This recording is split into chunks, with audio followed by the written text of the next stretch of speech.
సంవత్సరాల తరబడి ఎన్ని మందులు వాడినా మీ మోకాల నొప్పులు తగ్గట్లేదా? ప్రాణ పెయిన్ క్లినిక్ లో అత్యాధునిక చికిత్స. నమస్తే అండి. నమస్తే. అంటే మీ లైఫ్ అంతా చాలా కూల్గా వెళ్తుంది, ఆడుతూ పాడుతూ. అంటే ఏ బాధలు వచ్చినా మీరు తట్టుకోగలుగుతారు కాబట్టి ఈరోజు ఇంత హ్యాపీగా నాకేమీ లేవు అని కూల్గా ఉండగలుగుతున్నారు. ఫస్ట్ శిల్పా గారి బాల్యం గురించి తెలుసుకోవాలని ఉంది. ఇంత హ్యాపీగా లైఫ్ని ఎంజాయ్ చేస్తున్నారు కాబట్టి. హ్యాపీనెస్ అన్నది ఒక మనిషి పర్స్పెక్టివ్. ఒకళ్ళు ఇంత ప్రాబ్లంకే చాలా పెద్ద ప్రాబ్లం ఉంది అనుకోవచ్చు, ఒకళ్ళు పెద్ద ప్రాబ్లంని కూడా నాకు ఏ ప్రాబ్లం లేదు అనుకోవచ్చు. సో ఎప్పుడు కూడా ఒక మనిషి 100% హ్యాపీగా ఉంటారని కాదు, ఎప్పుడు కూడా సాడ్గా ఉంటారని కాదు. మనం మన లైఫ్లో ఎదురైన సిచ్యుయేషన్స్ని ఎలా హ్యాండిల్ చేస్తాము అన్న దాని మీద డిపెండ్ అవుతుంది. మంచి సపోర్ట్ సిస్టమ్ ఉంటే మనకి చిన్న చిన్న కష్టాలు ఎదురైనా కూడా మనం ఓవర్కమ్ చేయగలం. అంటే గైనకాలజిస్ట్ డాక్టర్ కాబట్టి రకరకాల కేసెస్ చూసింటారు శిల్పా గారు. 15 ఏళ్ళ సర్వీస్లో అతి క్రిటికల్ పొజిషన్ మీరు ఏది చూసి చాలా బాధపడి ఎమోషనల్గా, అంటే మీరు ఇందాక అన్నారు అలాంటి ఎమోషన్స్ మీకున్నాయి. బట్ పేషెంట్ మీ దగ్గరకు వచ్చినప్పుడు ఒక బిడ్డగా మీరు ట్రీట్ చేయాలి. మీరు తల్లులే బిడ్డగా ట్రీట్ చేసి ఇది క్రిటికల్ పొజిషన్ నుంచి మీరు వాళ్ళని బయటికి తీసుకొచ్చి ఇది నాకు చాలా హ్యాపీ ఇచ్చింది ఈ కేస్ అన్నది ఏముంటుంది? మీకు అన్ని హ్యాపీ మూమెంట్సే ఉంటాయి అందులో. ఎగ్జాక్ట్లీ అందులో ఏదైనా ఒక్కటి ఇంకా క్రిటికల్ అంటే ఇంకా మనం కొన్ని కేసెస్ హ్యాండ్ వదిలేస్తారు. బై డిఫాల్ట్ గైనకాలజీలో అవుట్కమ్ అనేది గుడ్డే ఉండాలి. ఒక న్యూరో సర్జరీ అంటే బ్రెయిన్ సర్జరీనో హార్ట్ సర్జరీనో ఒకవేళ ఫెయిల్ అయింది, లేకపోతే ఇంత రిస్క్ ఉంది ఫెయిల్ అవటానికి, లేకపోతే పేషెంట్ డెత్ అవటానికి హై రిస్క్ కేసెస్ ఉంటాయి. బట్ గైనిక్లో outcome has to be good. ఎందుకు? ఏదో డెలివరీకి వస్తారు, లేకపోతే యూట్రస్ రిమూవల్ సర్జరీస్కో, ఓవేరియన్ సిస్ట్ రిమూవల్ సర్జరీస్కో ఇలాంటి వాటికి వస్తుంటారు. సో అవుట్కమ్ అన్నది ఎప్పుడు కూడా బాగా it has to be good. So ప్రతి కేసులోనూ చాలా సాటిస్ఫాక్షన్ ఉంటుంది. ఎందుకంటే మీరు అనుకోవచ్చు డెలివరీస్ కాకుండా ఇంకేమన్నా క్రిటికల్గా హ్యాండిల్ చేశారని. మీరు అలా అనుకుంటున్నారు కదా, కానీ ఒక లేడీకి చైల్డ్ బర్త్ అన్నది ఎన్నిసార్లు వస్తుంది? వన్స్ ఆర్ ట్వైస్ కదా. సో ప్రతి ప్రెగ్నెన్సీ ప్రెషియస్, ప్రతి లైఫ్ ప్రెషియస్. సో ఏ కేసు హ్యాండిల్ చేసినప్పుడు కూడా ఆ బేబీ డెలివరీ వాళ్ళకి ఇస్తున్నప్పుడు వాళ్ళకి ఎంత ఆనందం ఉంటుందో నాకు కూడా అంతే ఆనందం ఉంటుంది. బట్ స్పెసిఫిక్గా మీరు అడుగుతున్నారు కాబట్టి చెప్పాలి అంటే, ఎక్కువ అన్మ్యారీడ్ పిల్లలు అబార్షన్స్కి వస్తూ ఉంటారు కదా, వాళ్ళు చాలా భయపడిపోతూ ఉంటారు. అంటే ఇమాజిన్ ఒక అమ్మాయి ప్రెగ్నెంట్ అయిందంటే అది అమ్మాయిది ఒక్కదాని తప్పు కాదు కదా. కరెక్ట్. మరి ఎవరైనా అబ్బాయి గురించి మాట్లాడతారా? నువ్వేం చేస్తున్నావు, నీకు పీరియడ్ రాకపోతే టెస్ట్ చేసుకోవాలి కదా, ఆ మాత్రం తెలీదా అని అనేస్తారు ఈజీగా కదా. పేరెంట్స్కి చెప్పుకోలేదు, సపోర్ట్ చేసే ఫ్రెండ్స్ ఉండకపోవచ్చు, అది చేసిన మనిషి కనపడ్డు ఆ టైంలో, నువ్వే ప్రపంచం అంటాడు, ఆ మనిషి కనపడ్డు, ఎక్కడికి వెళ్తుంది అమ్మాయి? అలాంటి మనిషి వచ్చినప్పుడు నేను కూడా అదే అంటే ఏమైపోతుంది అమ్మాయి? సో ఇలాగ ఒక అమ్మాయి వస్తే నేనేమి జడ్జ్ చేయలేదు, అమ్మాయిని ట్రీట్ చేశాను, పంపించేశాను. వెళ్ళిపోయేటప్పుడు కాళ్ళు పట్టేసుకుంది ఓపీలో. మరి అంతే కదా, అంత ఎమోషనల్ అయిపోయింది. Is it a big thing? No, it's just an abortion. But is it a big thing for the lady? Yes it was కదా. సో అలాంటి సిచ్యుయేషన్స్ని హ్యాండిల్ చేసినప్పుడు బాగా అనిపిస్తుంది. అంటే ఇప్పుడు నేను అడుగుతున్నా, ఒక పెళ్లి కాని అమ్మాయి మీ దగ్గరికి అంటే ఏ మంత్లో మీ దగ్గరకు వస్తారు? చాలా రకాలు చూస్తాము. 7th మంత్లో కూడా వస్తారు. 7th మంత్లో 8th మంత్లో వచ్చిన వాళ్ళు కూడా ఉన్నారు. అంటే వాళ్ళకు తెలియదు, అది ఎలా తెలియకుండా ఐడెంటిఫై చేయకుండా, అంటే అది అంత ఈజీ. ఇప్పుడు 1 మంత్ డేట్ రాలేదు అన్నప్పుడు అంటే పీసీఓడి ప్రాబ్లం అది ఉంటుంది కదా కొంతమందికి, వాళ్ళకి ఇర్రెగ్యులర్ సైకిల్స్ వస్తాయి. వాళ్ళకి 3 monthsకో 4 monthsకో పీరియడ్ రావటం అన్నది వాళ్ళకి నార్మల్ ప్యాటర్న్. అలా అనుకుని వాళ్ళు రారు. కొంతమంది ఏమనుకుంటారు, బేసిక్గా అంత నోటీస్ చేసుకోరు బాడీలో ఏ చేంజెస్. పొట్టేమన్నా పెరుగుతూ ఉంటే యాసిడిటీ ఉందని, గ్యాస్ ఉందని, లేకపోతే తింటున్నాను కదా లావైపోయానని ఇలా అనుకునే వాళ్ళు కూడా ఉంటారు. మూడో కేటగిరీ, కాండమ్ ఏదో వాడేసి అబ్బా నేను ప్రొటెక్షన్ వాడేసాను, నాకు అసలు ప్రెగ్నెన్సీయే రాదు అనుకునే వాళ్ళు కూడా ఉంటారు. అంటే కాండమ్ వాడినా కూడా ప్రెగ్నెంట్ అయ్యే ఛాన్స్ చాలా 14 to 15% ఫెయిల్యూర్ రేట్ ఉంటుంది కాండమ్కి. ఇదంతా కొంత అవేర్నెస్ లేకపోవటం వల్ల. అండ్ చదువుకునే వాళ్ళు కూడా వస్తారు. ఈవెన్ నర్సెస్ కూడా కొంతమంది 5th month 6th month detect అయ్యి వస్తారు. నర్సెస్ కూడా ఇట్స్ జస్ట్ బ్యాడ్ లక్. అంటే ఒకటి అవేర్నెస్ లేకపోవటం, అండ్ సెక్స్ ఎడ్యుకేషన్ కూడా లేదు కదా, అంత ప్రివలెన్స్ లేదు కదా మన దగ్గర. ఇంట్లో వాళ్ళు మాట్లాడరు, వీళ్ళేమో డాక్టర్ దగ్గరికి వెళ్ళి ఏదైనా తెలుసుకుందామని అనుకోరు. ఆ అబ్బాయికి నాలెడ్జ్ ఉండదు, అమ్మాయికి నాలెడ్జ్ ఉండదు. కాకపోతే అన్ఫార్చునేట్లీ సఫర్ అయ్యేది అమ్మాయే కదా. సో ఇలాంటి కారణాలు చాలా ఉంటాయి. కొంతమంది అమ్మాయిలు, పెళ్లి కాని అమ్మాయిలు, వాళ్ళకి తెలియకుండా ఏ 7th మంత్లోనో 8th మంత్లోనో వస్తే అప్పుడు వాళ్ళు ఏం చేయనీకి లేదు ఏమి కదా. చెయ్యలేరు, లీగల్గా కూడా ఏమి చెయ్యకూడదు. She has to continue the pregnancy till అంతే. టర్మ్ వరకు కంటిన్యూ చేసి డెలివర్ చేయాలి బేబీని. అది ఎలా మరి? మీరు తల్లికి ఎలా అంటున్నారు మరి బిడ్డకి? బిడ్డ ఏం తప్పు చేసింది? డెలివరీ అయిన తర్వాత ఏంటి బిడ్డ అమ్మాయి ఏం తప్పు పరిస్థితి? చేసింది? 7th Correct. మంత్లో 8th మంత్లో మీరు ఎలాగ టెర్మినేట్ చేసేసుకుందాం అనుకుంటారు? అప్పటి వరకు అసలు అన్వాంటెడ్ ప్రెగ్నెన్సీ రాకుండా చూసుకోవడం మీ Exactly. రెస్పాన్సిబిలిటీ. అక్కడ తప్పు చేశారు. ఎర్లీగా డిటెక్ట్ చేసుకోకపోవడం ఇంకొక తప్పు. Correct. మీరు డిటెక్ట్ చేసిన తర్వాత మీ స్వార్థం కోసం 7th మంత్లో 8th మంత్లో డెలివరీ చేసేసి పడేస్తాను అంటే అమ్మో, అది. That is not right. అందుకనే అంటాను అవేర్నెస్ ఉండాలి అని. నా యూట్యూబ్ ఛానల్ స్టార్ట్ చేయడం వెనక రీజన్ కూడా అదే. సో శిల్పా గారు, మామూలుగా మన ఆడవాళ్ళకి ఏంటంటే ఏదన్నా పండగ వస్తుంది, ఎక్కడికైనా ఊరికి వెళ్ళాలి, లేకపోతే మాకు తొందరగా నాకు అర్థమైపోయింది మీరు ఏమడుతున్నారు. ఆ పిల్స్ ఒకటి యూజ్ చేస్తాం హెల్త్ వైజ్ ఎంత తొందరగా పీరియడ్ వద్దు అని. వద్దు అనేసి ఆ డేట్ ని డిలే చేయాలి. మనకి ఇష్టం వచ్చినప్పుడు డేట్ రావాలి, దాని ఇష్టం వచ్చినప్పుడు మనం ఉండొద్దు. సో అలాంటప్పుడు ఎలాంటి ప్రాబ్లమ్స్ ఫేస్ చేస్తారు అమ్మాయిలు? పీరియడ్ అనేది కూడా నార్మలే కదా. Why should you use pills to postpone the period కదా. ఇంక గుడికి వెళ్ళకూడదు అంటారు. నాకైతే అది నమ్మకం లేదు. నేను ఈ రోజు వరకు నేను కానీ మా ఇంట్లో వాళ్ళు కానీ ఒక్క రోజు కూడా పీరియడ్ పోస్ట్పోన్మెంట్ పిల్ వేసుకోలేదు. నేను పేషెంట్స్ కూడా అదే చెప్తాను, వద్దు అని చెప్తాను. అయినా కూడా వినకుండా కొంతమంది అయితే వాళ్ళ హ్యాండ్ బ్యాగ్లో పెట్టుకొని తిరుగుతూ ఉంటారు, ఏ అవసరం వచ్చినా మింగేస్తూ ఉంటారు. ఇది యాక్చువల్లీ దీని గురించి చెప్పండి. నేను ఒక స్కూల్ హెల్త్ ప్రోగ్రామ్స్ చేస్తూ ఉంటాను. ఆ స్కూల్ హెల్త్ ప్రోగ్రామ్కి వెళ్ళినప్పుడు ఒక 8th క్లాస్ అమ్మాయి అడిగింది నన్ను, మేడం పీరియడ్ పోస్ట్పోన్మెంట్కి పిల్స్ వేసుకుంటారు కదా, అది వేసుకోవచ్చా అని. అసలు 8th క్లాస్ అమ్మాయికి అది ఎలా తెలిసిందన్నది నాకు అర్థం కాలేదు. అంటే అంత ఎక్కువగా ఇంట్లో వాళ్ళంతా దాన్ని అబ్యూస్ చేస్తున్నారు. సో ఈ పీరియడ్ పోస్ట్పోన్మెంట్ అన్న రీజన్ కోసం ఆ పిల్ని డిజైన్ చేయలేదు. We all practice evidence based medicine. అంటే ఒక టాబ్లెట్ ఇవ్వాలి అంటే అది ఎందుకు ఇవ్వాలి, దానికి ఈ కండిషన్స్కి ఈ టాబ్లెట్ ప్రిస్క్రైబ్ చేయాలని ఉంటుంది. ఎక్కడ కూడా మెడికల్ సైన్స్లో పీరియడ్ పోస్ట్పోన్ చేసుకోవడానికి ఈ టాబ్లెట్స్ వాడుకోండి అని ఉండదు. ఇండియాలో మన కల్చర్ వైజ్ కొంతమంది అడుగుతూ ఉంటారు, బట్ దీన్ని అదే పనిగా అబ్యూస్ చేయకూడదు. ఒక్కొక్కసారి ఒక లేడీని చూశాను నేను, తనకి రావడమే చాలా సివియర్ పెయిన్తో వచ్చారు. చూస్తే ఐ థింక్ ఒక 1 లీటరో 1.5 లీటర్స్ బ్లడ్ ట్యూబ్లో ప్రెగ్నెన్సీ వచ్చేసి అది పగిలిపోయి అక్యుములేట్ అయిపోయింది. Then I had to do an emergency surgery to save her. ఒక 3 ప్యాకెట్ల బ్లడ్ పెట్టాల్సి వచ్చింది. ఇదంతా ఎందుకైంది? ఇలాంటి పీరియడ్ పోస్ట్పోన్మెంట్ పిల్స్ వల్ల కూడా అందరికీ ప్రెగ్నెన్సీస్ ఫెలోపియన్ ట్యూబ్లోనే ఫామ్ అవుతాయి. ఆ ట్యూబ్ మూవ్మెంట్ ఏమైనా కొంచెం స్లో అయిపోయింది అనుకోండి, బేబీ వెళ్ళి అక్కడ అతుక్కొని ఉండిపోతుంది. ఇలాంటి పిల్స్ వల్ల అలాంటి ప్రాబ్లమ్స్ కూడా రావచ్చు. Why do you abuse it? ఇంకొక కండిషన్ చెప్తాను. ఒక అమ్మాయి పెళ్లి ముహూర్తాలు ఉన్న పిల్లలు వస్తూ ఉంటారు కదా, వాళ్ళు వచ్చినప్పుడు యూజువల్లీ ఏం చేస్తారంటే ఇంట్లో చేయాల్సినవన్నీ చేసేసి పీరియడ్ టైం కూడా దాటిపోయి లాస్ట్ మినిట్లో వస్తారు. వచ్చి పీరియడ్ పోస్ట్పోన్మెంట్ పిల్ కావాలి అంటారు. అప్పుడు నేను ఒకటే చెప్తా, ఇది పని చేయొచ్చు, పని చేయకపోవచ్చు. అలానే ఎక్కువ డోసెస్ వేసుకోవటము అది కూడా మంచిది కాదు కదా. ఒక అమ్మాయికి ఇలాగే పెళ్ళి రేపు 1 వారంలో ఉందనగా పాపం అమ్మాయికి ముందు రోజు పీరియడ్ వచ్చేస్తుంది.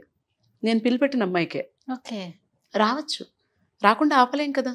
If you come late are if the dose is not adequate, అది రావచ్చు. బికాస్ దట్ పిల్ is not design to do that. ఆ అమ్మాయి అయితే నాకు ఇప్పుడు చచ్చిపోవడం తప్ప ఇంకొక దారి లేదు, రేపు పొద్దుట పెళ్ళి ఉంది, నేను ఈ విషయం ఇంట్లో చెప్తే పెళ్ళి ఆపేస్తారు. వై? ఎందుకు ఆపాలి? ఎందుకు ఆపాలి? పీరియడ్ అనేది నార్మల్ కాదా? అంటే పెళ్లి పీటల మీద కూర్చోపెట్టారు కదా, అదే ఎందుకు పెట్టకూడదు అంటాను నేను. అదే మన ఎందుకు పెట్టకూడదు? ఎందుకు పెట్టకూడదు? దానికి మరి ఆ పిల్లల్ని అంత స్ట్రెస్ లో పెట్టడం మంచిదా? అది చెప్పండి. పోయి నాకు ఆన్సర్ ఇవ్వండి. ఓకే, నేను అగ్రీ అవుతాను, మీకు సెంటిమెంటల్ వాల్యూస్ ఉన్నాయి, మీరు పీటల మీద ఆడపిల్లలు కూర్చోబెట్టకూడదు పీరియడ్ వచ్చినప్పుడు కదా. మరి ఆ అమ్మాయికి అంత మెంటల్ స్ట్రెస్, సూసైడ్ చేసుకోవాలన్నంత బాధ కలిగించడం అనేది అవసరమా? Is it fair? మన సెంటిమెంట్స్ కోసం అమ్మాయిని అంత ఇబ్బంది పెట్టాలా మనం? అండ్ మీరు ఒక ముహూర్తం పెడతారు, ఆ ముహూర్తానికి అమ్మాయికి పీరియడ్ వస్తుందో లేదో తెలుస్తుందా? లేదు కదా. అంటే మామూలుగా అందుకే కదా మన ఆడవాళ్ళకి ముందు డేట్లు చూసి ముహూర్తాలు పెడతారు, కానీ ఇది న్యాచురల్ గా మన చేతిలో లేదు. స్ట్రెస్ తీసుకుంటే గనక పీరియడ్ డిలే అయిపోవచ్చు, టైంకి వచ్చేయచ్చు. ఎప్పుడైతే కరెక్ట్ టైంకి రావాలి అనుకుంటారో అప్పుడే రాదు. హార్మోన్స్ అన్నవి మన బాడీ ఫంక్షన్ మీద, స్ట్రెస్ లెవెల్స్ మీద అన్నింటి మీద డిపెండ్ అవుతుంది. అంటే ఇప్పుడు నాకు ఒకటే డౌట్, మరి ఆ పిల్ ఎందుకు చేశారు? ఆ పిల్ రీజన్స్ వేరు యూజ్ చేయడానికి. హెవీ బ్లీడింగ్ అయినప్పుడు వాడతాము, ఎండోమెట్రియం ఏమన్నా కరెక్ట్ చేయాలంటే వాడతాము. పోస్ట్పోన్మెంట్కి ఎవరు కనిపెట్టలేదే పిల్, దాన్ని దీనిగా యూజ్ చాలా ఎక్కువ అబ్యూస్ చేస్తున్నారు. పిల్లలకు కూడా అలవాటు చేసేస్తున్నారు. పోనీ ఇంట్లో పోనీ అమ్మాయి పెళ్ళి ఓకే మీరు అడిగారు, పెళ్ళికి వచ్చే చుట్టాలకి వాడేస్తున్నారు, ఆ చుట్టాల పిల్లలకి వాడేస్తున్నారు. ఎందుకు?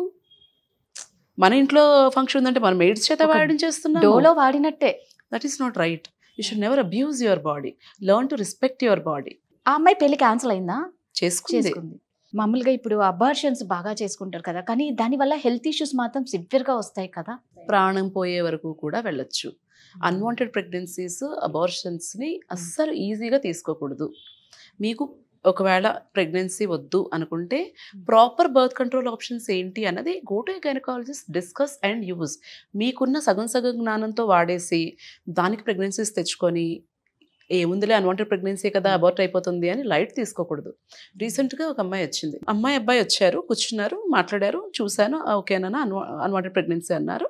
సరే టాబ్లెట్స్ ఇస్తాను అని చెప్పాను. ఫామ్స్ సైన్ చేసి రండి అని బయటకు పంపించాను. బయటకు వచ్చి మేడం మీకు ఒక విషయం చెప్పాలి అని మళ్ళీ వాళ్ళిద్దరు లోపలికి వచ్చారు. మేడం చాలా క్యాజువల్గా, మేడం ఇది ఫస్ట్ టైం కాదు మేడం, ఇంతకుముందు ఒక 6 అయ్యాయి అన్నాడు. అబార్షన్సా? 6 అబార్షన్స్ అయ్యాయట. నేను అన్నాను, నేను మిమ్మల్ని ట్రీట్ చెయ్యను. మీకు మీ బాడీ మీద, ఆ బేబీ మీద రెస్పెక్ట్ లేకపోవచ్చు, నాకు ఉంది, నేను ట్రీట్ చేయను. మీరు ఎక్కడికి కావాలంటే అక్కడికి వెళ్ళండి, మీరు ఎంత డబ్బులు ఇచ్చినా నేను ట్రీట్ చేయను అని చెప్పి పంపించేస్తాను. ఒకవైపు అన్వాంటెడ్ ప్రెగ్నెన్సీ వచ్చేస్తే ఏం చేయాలో తెలియక కుమిలిపోయి చచ్చిపోవాలా అన్న ఆలోచించే పిల్లలు ఉన్నారు ఒకవైపు. ఇంకొక వైపు ఇలాంటి వాళ్ళు కూడా ఉన్నారు. ఏమవుతుంది, డబ్బులు పడేస్తే డాక్టర్ చేసేస్తుంది. It doesn't happen like that. మీరు పైనుంచి దూకారు అనుకోండి, ఒకసారి దూకారు దెబ్బ తగలేదు, 2 సార్లు దూకారు దెబ్బ తగలేదు, 3వ 4వ తగులుతుంది కదా. ఖచ్చితంగా. Similar case I've seen. Abortion కోసం వచ్చినప్పుడు ప్రెగ్నెన్సీ లొకేట్ చేసుకుంటాం, యూట్రస్లోనే ఉందా అని కన్ఫర్మ్ చేసుకొని పిల్లు ఇస్తాం. ఒక లేడీ ఇలాగే వచ్చారు, హస్బెండ్ ఎక్కడో వేరే దగ్గర ఉంటారు, చాలా ఒబీస్ లేడీ అండ్ తనకి ఆ రోజు శాక్ కనపడలేదు. నాకు ప్రెగ్నెన్సీ విజువలైజ్ అవ్వట్లేదమ్మా, ఒక వారం తర్వాత చూస్తాను అని చెప్పాను. ఆవిడ ఏం చేశారు, అంతకుముందు 7 సార్లు అబార్షన్ పిల్లు వేసుకుందిట. అబ్బా. 8వ సారి నా దగ్గరకు వచ్చింది. నేను అన్నాను, నాకు కనిపించట్లేదమ్మా, ఇప్పుడు నేను ఇవ్వకూడదు, కొంచెం వెయిట్ చేసి రండి, బ్లడ్ టెస్ట్ చేసుకుని రండి అని చెప్తే బయటకు వెళ్ళి ఎవరి దగ్గర తీసుకుని వేసేసుకుంది.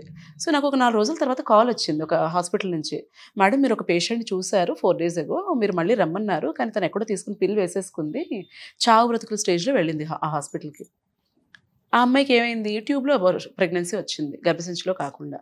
పిల్లు వేసుకుంది, అది రప్చర్ అయిపోయింది, హెవీ బ్లీడింగ్ అయిపోయి బ్రతుకుతుందా లేదా అన్న సిచ్యుయేషన్లో ఆపరేషన్ చేశారు.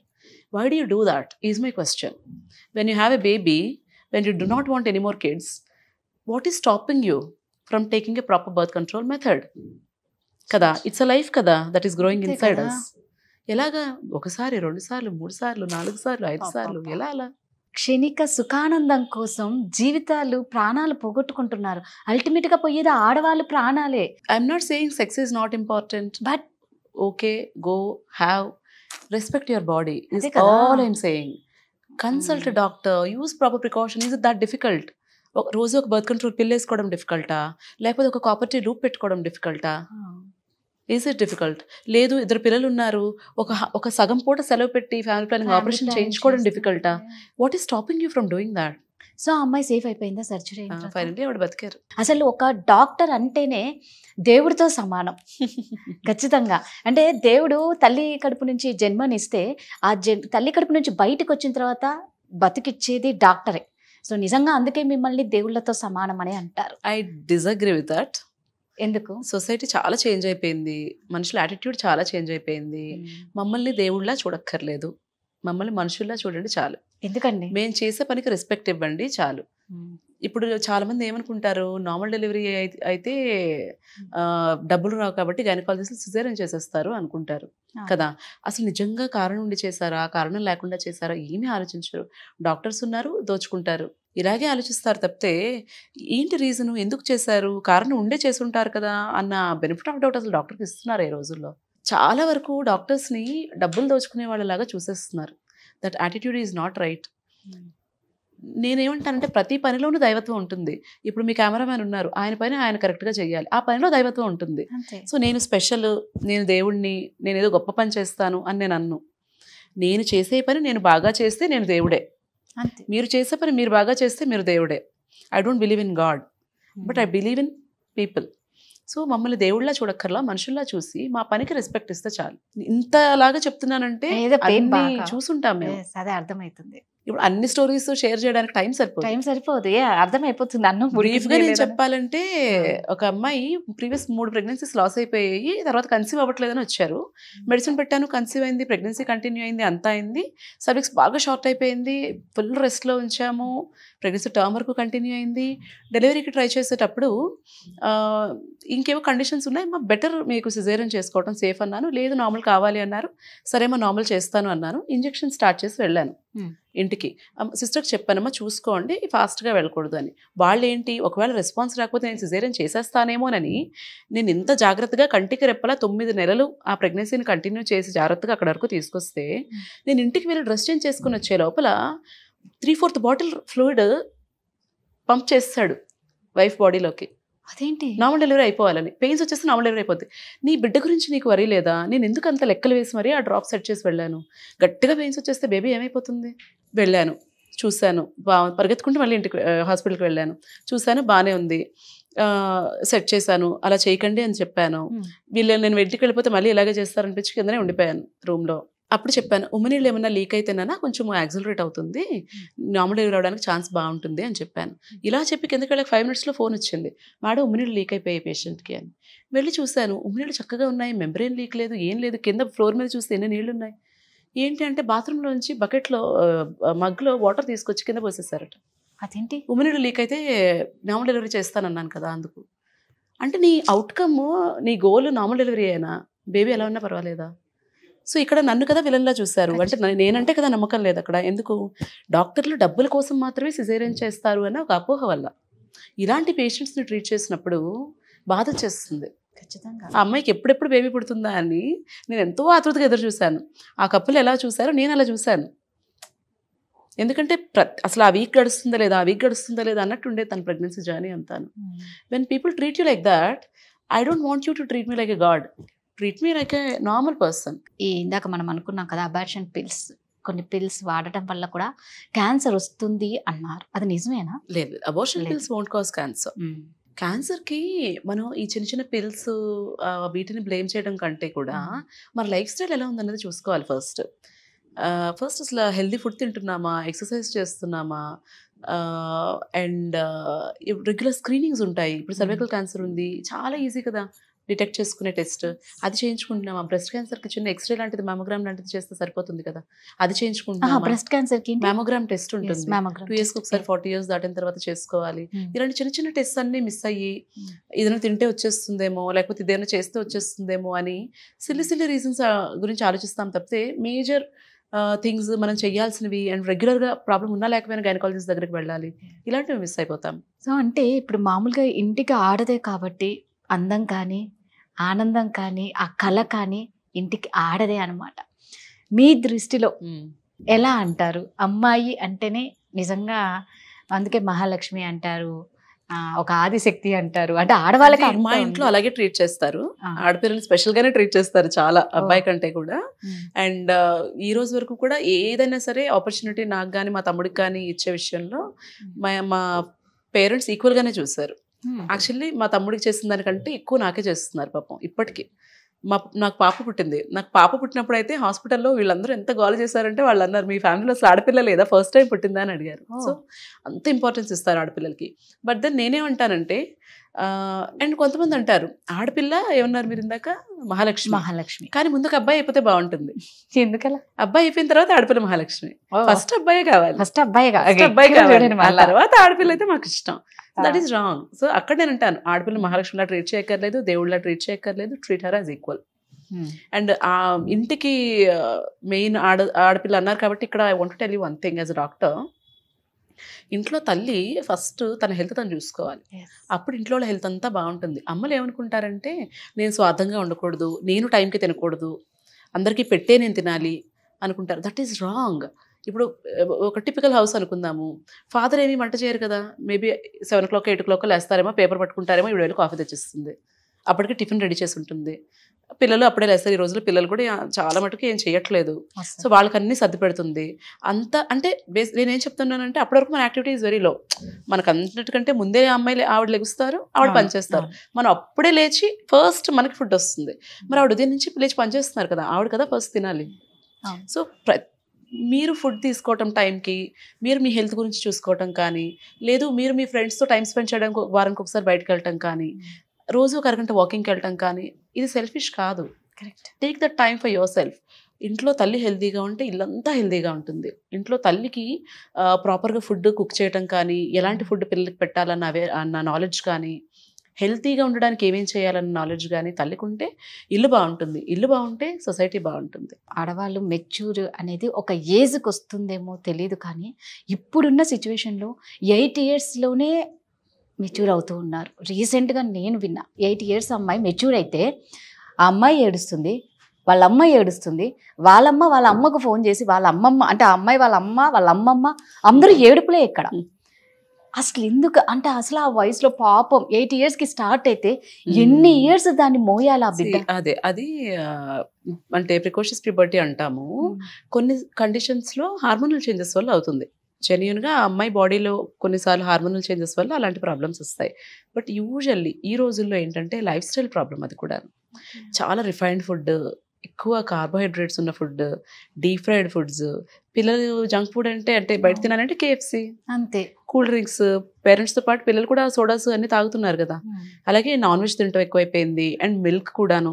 ఇంతకుముందు కౌ మిల్క్ తాగేవాళ్ళం, అది కూడా గ్రాస్ ఫెడ్ కౌ మిల్క్ తాగేవాళ్ళం. ఇప్పుడు అన్నీ కూడా కొంత కల్తీ అయిపోయాయి కదా. అండ్ యాక్టివిటీ లేదు. అమ్మకు ఫోను, నాన్నకు ఫోను, బిడ్డకు phone. And usual one single child, nuclear families, ఆడుకోవడానికి పిల్లలు ఉండరు. ఏదో ఒక యాక్టివిటీ ఉండాలి పిల్లలకి. అండ్ వాళ్ళు తినే ఫుడ్ కూడా మనం చూడాలి కదా. కార్న్ఫ్లేక్స్, పాలు. మనం కార్న్ఫ్లేక్స్, పాలు తిని పెరగలేదు కదా. ప్యాకెట్లోంచి ఇలా ఓపెన్ చేసుకుని తినే ఫుడ్ మనం తినలేదు కదా.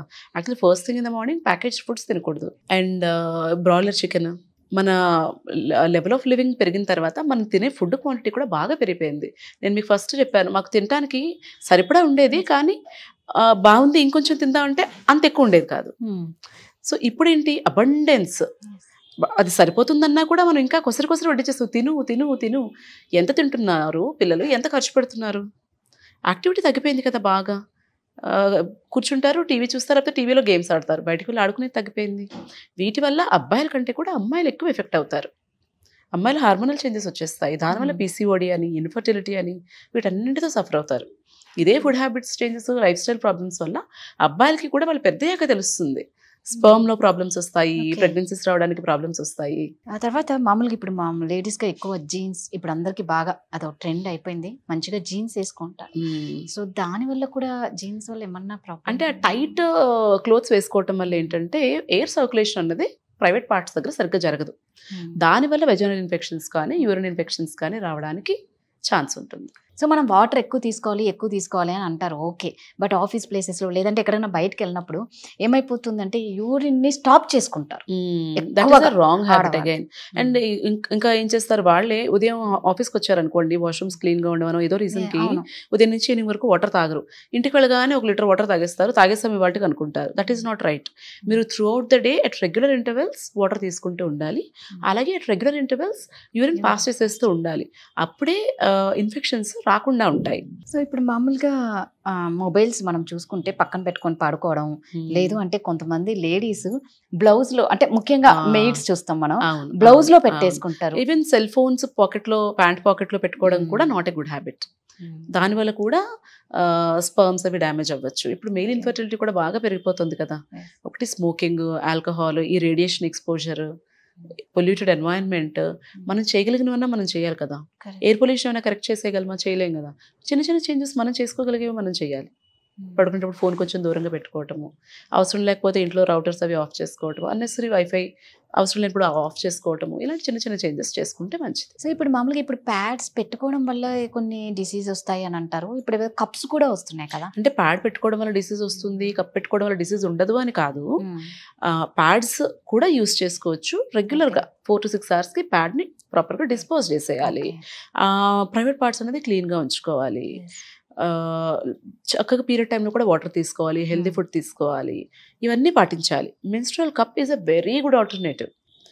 మనం భూమి మీదకి వచ్చినప్పుడు మన భూమి ఎలా ఉందో దానికంటే బెటర్గా తయారు చేసి మనం ఇవ్వలేము మన పిల్లలకి కానీ, మన తర్వాత జనరేషన్స్కి కానీ.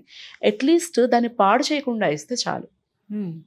అలాంటివి చేయాలంటే చిన్న చిన్న చేంజెస్, ప్లాస్టిక్ వాటర్ బాటిల్స్లో తాగకపోవడం, ఎక్కడికైనా బయటకు వెళ్ళామంటే ఒక స్టీల్ వాటర్ బాటిల్ క్యారీ చేయండి, పిల్లలకి డైపర్స్ అవసరం ఉన్నా లేకపోయినా వేయకండి, మీరు కూడా శానిటరీ ప్యాడ్ మానేసి మెన్స్ట్రువల్ కప్కి స్విచ్ అవ్వండి. మన హెల్త్కి బాగుంటుంది, ఎన్వైరన్మెంట్కి కూడా మంచిది. ఎనీహౌ మీ వాల్యుబుల్ టైం మాకు ఇచ్చినందుకు, వైజాగ్ నుంచి వచ్చారండి, నిజంగా మీకు చాలా చాలా చాలా thank you for inviting me. Much అండి.